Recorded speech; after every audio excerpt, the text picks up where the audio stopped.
अस्सलाम वालेकुम जी, क्या हाल चाल है जी आप सब लोगों का। उम्मीद करती हूँ कि सब ठीक ठाक होंगे and welcome back to my channel. Vlog जो है वो काफ़ी देर बाद आया है, लेकिन it was very close to my heart because ये स्पेशल भी बहुत है क्योंकि दुआ का फ़र्स्ट डे था स्कूल के लिए। तो उसके लिए मैं सब कुछ प्रेप करी थी, उसकी बुक्स वगैरह मैं सारा कुछ ले आई थी और मैंने कहा उसके बैग में हर चीज़ डाल के देखती हूँ और उसको कुछ भी मतलब काफ़ी एक्साइटमेंट थी। हालांकि फ़र्स्ट डे वो पहले भी ऑलरेडी भी स्कूल जाती थी, लेकिन ऑब्वियसली अब बिल्कुल उसका हर चीज़ चेंज हो गई है, कंट्री चेंज और उसकी स्टडी चेंज और क्लास भी चेंज ऑब्वियसली। तो इस वजह से आई एम वेरी एक्साइटेड। तो मैंने उसकी सारी चीज़ें असेंबल करके रख रही थी, उसको सारा कुछ उसकी जितनी भी स्टेशनरी बुक्स हर चीज़ उसके बैग में डाल रही थी। बैग भी मैंने उसकी पसंद का लिया था ताकि वो खुश हो अपनी हर चीज़ के साथ। ना बच्चे जब खुशी खुशी पढ़ते हैं ना, मुझे लगता है उनका शायद माइंड ज़्यादा ओपन हो जाता है, लेकिन माओ के दिमाग बहुत ज़्यादा ख़राब हो जाते हैं।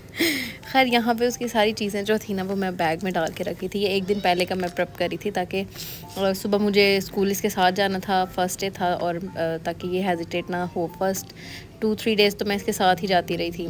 तो यहाँ सुबह मॉर्निंग टाइम था और 6 बजे का टाइम था। दुआ ने 7:30 जाना था। अच्छा, काफ़ी लोग पूछेंगे जी आपने इसको पाकिस्तान में आपने इसको क्यों पढ़ा रही हैं ये वो। भाई सब उनके सवालों का जवाब इसलिए दे रही हूँ ताकि मुझे कमेंट सेक्शन में देना ना पड़े। तो इस वजह से जनाब, क्योंकि वहाँ पे स्टडी काफ़ी हार्ड थी और दुआ को बड़ी क्लास में एडमिशन यानी कि वो नेक्स्ट 1 क्लास में प्रमोट हो रही थी। लेकिन क्योंकि वहाँ पर ना दुबई में सीट्स मिलना काफ़ी मुश्किल होता है, यानी कि आपको काफ़ी देर पहले ही अपने बच्चों के नाम लिखवाने पड़ते हैं, फिर जाके आपको कहीं जगह मिलती है। और फिर वो बच्चों की एज के अकॉर्डिंग ही उन्हें बिठाना है, उन्हें स्टार्टअप से स्टार्ट नहीं करवाना। तो दुआ के साथ यही केस हुआ था। 1 साल तक तो हमें बिल्कुल भी सीट नहीं मिली, लेकिन जब मिली तो फिर इसको अपर केजी में यानी कि पाकिस्तान में देखा जाए तो डायरेक्ट प्रेप क्लास में बिठा दिया गया था उसको। उसको पीछे से जितना हो सकता था मैंने खुद से कवर करवाया था, लेकिन फिर भी मेरा माइंड उतना सेटअप नहीं था और वहाँ की स्टडी नो डाउट काफ़ी ज़्यादा हार्ड थी। तो फिर इस वजह से ना मैं काफ़ी डबल माइंडेड हो गई थी। तो मैंने और मेरे हस्बैंड ने फिर यही डिसाइड किया कि हम यानी कि एक इसकी क्लास का ना गैप लेंगे और उतनी देर यानी कि हम इसको एक प्रेप क्लास दोबारा से यहाँ पे रिपीट करवा देंगे ताकि इसकी हर चीज़ बेस स्ट्रॉन्ग हो जाए। इसलिए हमने वहाँ पर ऑलरेडी इसकी सीट होल्ड करवाई हुई है ताकि हम इसको अगेन वहाँ पे 1 क्लास में ही बिठाएं। और इस वजह से मैं अभी पाकिस्तान में हूँ और पाकिस्तान में दुआ स्कूल जा रही है और इसका फ़र्स्ट डे है। लंच बॉक्स भी मैंने उसके लिए बाबी वाला ही ढूंढा, इतना मुश्किल से मैंने फ़ाइंड किया ना। ऑनलाइन भी मुझे कोई अच्छे नहीं लग रहे थे और फिर मुझे फाइनली एक अपनी पसंद का और दुआ की पसंद का मिल गया था। तो मैंने उसके लिए लंच बॉक्स भी डाला था। लंच बॉक्स में भी मैंने उसके लिए हैमबर्गर बनाया था, साथ में उसकी छोटी मोटी चीज़ियाँ थी ताकि बच्चे खुशबाश जब लंच ओपन करें तो खुश हों, वो बोर ना हों कि अम्मी ने ये उठा के क्या दे दिया हमें। तो यहाँ पर खैर मैंने उसको दूध पिला दिया था, नाश्ता करवा दिया था और अब हम लोग निकलने लगे थे स्कूल के लिए। और फर्स्ट डे था और फिर मैंने भी साथ ही जाना था। मैं भी बहुत एक्साइटेड थी, दुआ भी काफ़ी एक्साइटेड थी। अल्हम्दुलिल्लाह अल्हम्दुलिल्लाह। और फिर मैंने कहा व्लॉग तो बनता है ना, ताकि मेमोरीज़ हमारी जो होती हैं ना वो सेफ़ हो जाती हैं।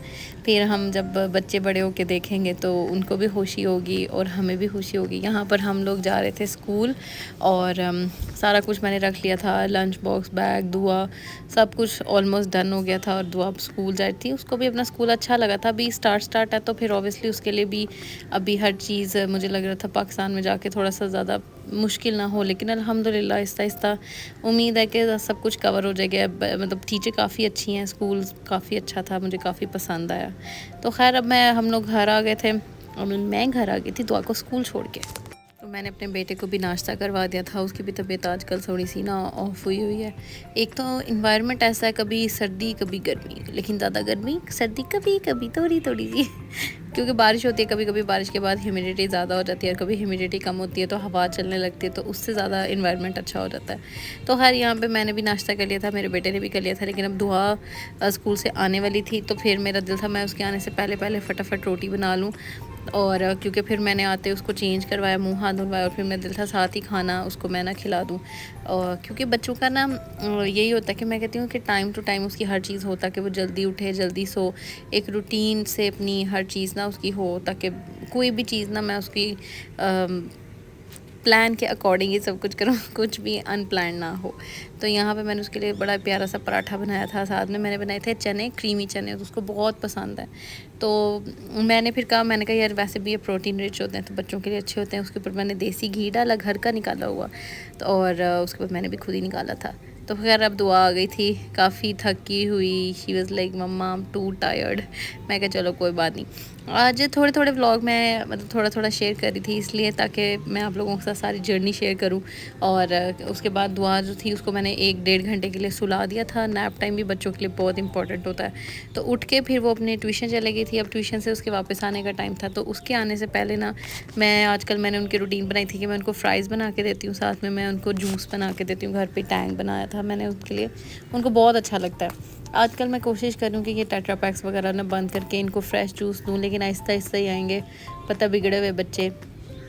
और ये नहीं कि मैंने इन पे कभी ट्राई नहीं की, बहुत बार ट्राई किया, बहुत बार कि इनको हर चीज़ होममेड दूँ ये वो, लेकिन पता है फिर बच्चे जब दूसरे बच्चों को देखते हैं ना, फिर हम लोग उनके साथ ज़ोर ज़बरदस्ती नहीं कर सकते। फिर कभी कभी हमें उनके अकॉर्डिंग भी चलना पड़ता है, जैसे वो लोग मतलब उनको जो चीज़ पसंद है या जो वो लोग देखते हैं, फिर ये ना हो कि वो कुछ फ़ील करें कि मम्मा ऐसे कर रही हैं ये वो, इसलिए फिर साथ साथ चलना पड़ता है। यहाँ पे फिर मैं फ़्राइज़ बना रही थी। फ़्राइज़ में मैं सादा सिर्फ नमक और काली मिर्च डालती हूँ, उनको बहुत अच्छी लगती है और बहुत टेस्टी बनती है। ये वाला जो टैंग है ना, अभी पाकिस्तान में अभी तक मुझे मिला नहीं है, तो खैर ये तो मैं दुबई से लेकर आई थी। ट्रॉपिकल टैंग था और ये इसका टेस्ट मुझे इतना पसंद है ना, इतना पसंद है ना, और मेरे बच्चों को मेरे से भी ज़्यादा पसंद है। तो ये मैंने उनके लिए क्यूट क्यूट से गिलास लिए हुए हैं, ताकि वो हर चीज़ ज़रा शौक़ से खाएँ। और पता क्या, जो मुझे लगता है जो 2 बच्चे होते हैं ना, वो होते हैं कॉपी कैट।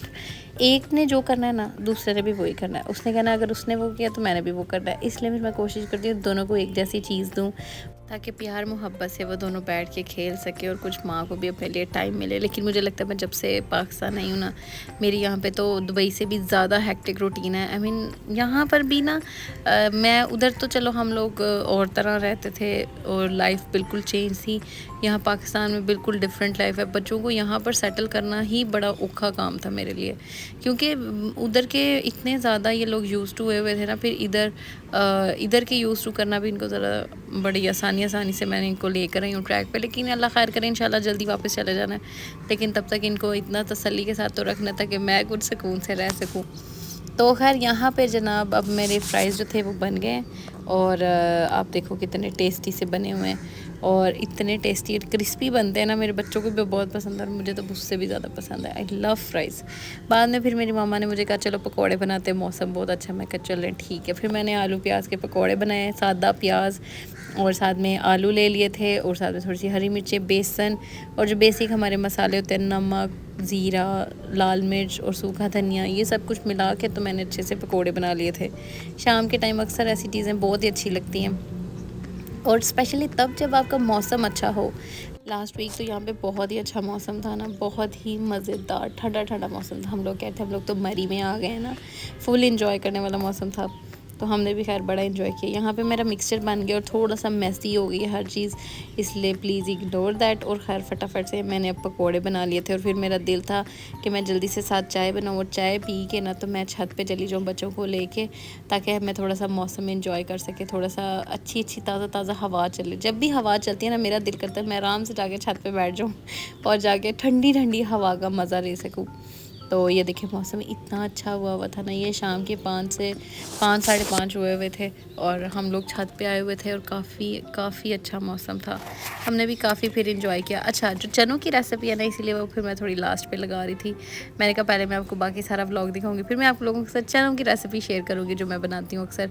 यहाँ पर मैंने 3 प्याज ले लिए थे, और कढ़ाई में डालना है आपने ऑयल, और ऑयल आप डाल सकते हो अपने हस्बे ज़रूरत, जितना भी आपको अच्छा लगे आप उतना डाल सकते हो, लेकिन जितना कम हो उतना ही बेहतर होता है। तो यहाँ पे मैंने प्याज को जो था वो चॉप कर लिया था, और साथ ही अब हम इसमें डाल देंगे और फ्राई होने तक इसका वेट करेंगे। इसको हम ज़रा गोल्डन ब्राउन तक करेंगे।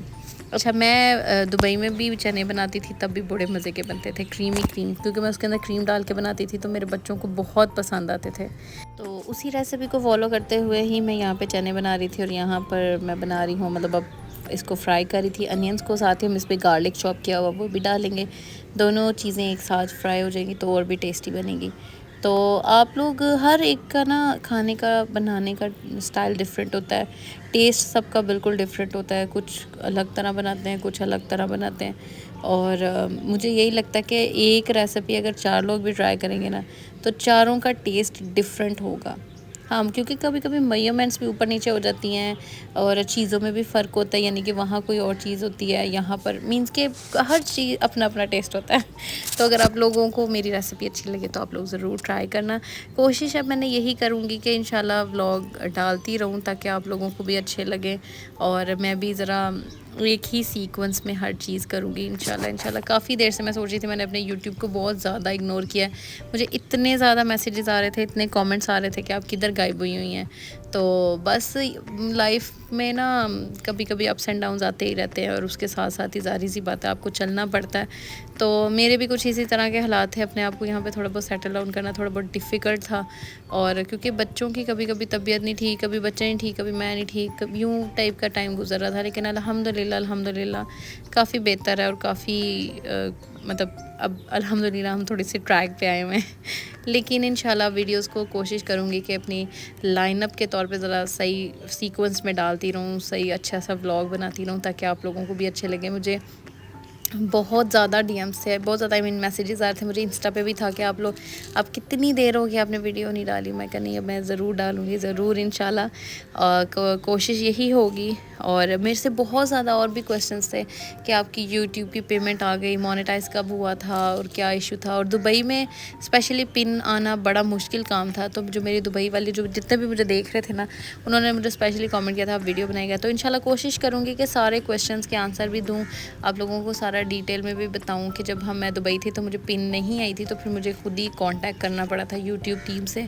फिर उन्होंने कुछ मतलब छोटी मोटी फॉर्मेलिटीज़ थी, तो उसके बाद उन्होंने मुझे बताया था कि पिन का जो भी प्रोसीजर होता है ना, फिर उसको फॉलो करते हुए अल्हम्दुलिल्लाह मेरा मतलब जो एडसन का अकाउंट था ना वो भी एक्टिवेट हो गया था। मोनेटाइज तो काफ़ी देर का हो गया था, लेकिन बस एक्टिवेट होने में टाइम लग रहा था एडसन को।